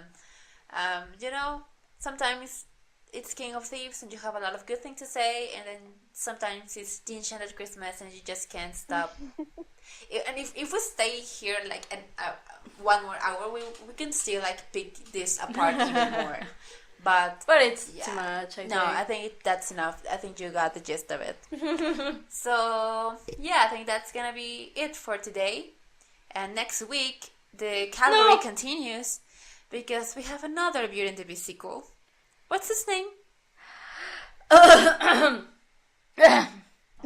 Oh, And this like he combustion. just coughed up a hairball or something. Yeah. Basically. Beauty and the Beast, Belle's Enchanted Tales. Why is Enchanted? I don't like, remember. Because the thing? castle is enchanted, oh my god. There are so many other words. Yeah, but Like- I think that is, yeah. I think it's Enchanted Tales. Enchanted. I don't remember. I don't think I've Enchanted ever watched this World one. Tales. Me neither. And I'm you know. sad that I'm gonna You're gonna end have up to- watching. Actually, look at my background. It's bad. Oh, and this background right now on her cell phone is Belle, and it's very pretty. So yeah, next week you can expect Belle's Enchanted World. No, Magical World. Oh, That was nice. magic. Yes. Thank you. I knew they couldn't use the same word twice. Like that would be too lazy even for them. Yeah. So it's Belle's Magical World. Yeah. Excited. I'm so Exciting. excited, and I just can't hide it. Oh, Yeah. I don't know. But what's the one after that?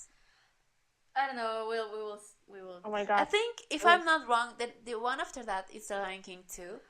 I hope And so. if it is, I hope so. I'm gonna flip. Because I'm so ready to talk about The Lion King 2. Because we deserve it after We Beauty and deserve the it. Beast. That one's gonna be a good one. But before we get to that, we have to go through Belle's We got this, Magical girls. World, We got this, I girls. We guess. will be rewarded with Kovu soon enough. Yes. Oh. Thank Shh, you. don't no spoilers. Thank you, Mufasa. Oh my god. No, thank you, Scar. Or Thank Zira. you, Scar. Okay, we gotta stop. We gotta stop. Okay. Okay, we're losing our movies here. Okay, Okay, let's say goodbye. Let's say goodbye, guys. Tammy, you want to say goodbye first? Okay, bye. Thanks for listening and watch Disney movies. Aww. But not the Enchanted Christmas. How was you, Andy? This was fun. We'll see you on the next episode. Bye bye. Yeah, this is always fun, and I can't wait for the next one. We're gonna make it fun. Yeah. So thank you guys for listening. Remember that you can find us on social media. On Twitter, you can find us as 2divisionpod. You can send us an email to 2divisionpodcast@gmail.com. Yep. And you can follow us on Twitter. Not on Instagram, on Tumblr. And yeah, you make sure you follow us there because we post whenever we have a new episode. It's there. Also, you can subscribe on YouTube. YouTube usually is the platform that gets the episode first, just because it's so much easier. And if not, you can find us on iTunes. You can find us on Stitcher, on podcasts, and any other places that you get your podcasts. But not Spotify, because we're not on Spotify yet. Don't look for us on Spotify, but any other place you can find us. Just look for 2Division. And it's been a pleasure, guys. Thank you for listening, and we'll see you next week. Bye. Goodbye. Bye, guys.